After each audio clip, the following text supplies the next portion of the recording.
வணக்கம். எல்லாம் சாப்பாடுலாம் ரெடி. அப்படியே நெத்திலி மீன் குழம்புலாம் ரெடி பண்ணிட்டேன் பாருங்க. யாராருக்கு பிடிக்கும்னு சொல்லுங்க நெத்திலி மீன்.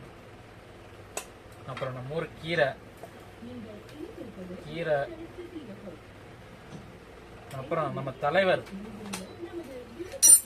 வஞ்சர மீன் அதையும் ரெடி பண்ணியாச்சு. அவனையும் அப்படியே சாப்பிட வேண்டியதான். யாராருக்கு நெத்திலி மீன் குழம்பு சாப்பிட்ருக்கீங்கன்னு சொல்லுங்க. லைக் பண்ணுங்க. எப்படி இருக்குன்னு சொல்லுங்க. செம்ம டேஸ்ட்டுங்க. Very nice.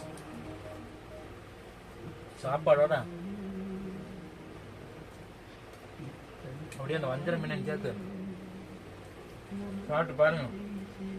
சமையங்க ரொம்ப ஈஸியான வேலைங்க. சமையல் ரொம்ப ஈஸியாக கற்றுக்கலாம். யாராருக்கு பிடிக்கும்னு சொல்லுங்க. நம்ம குழம்பு மண்சட்டி குழம்புங்க. மறந்துடாதீங்க மண்சட்டி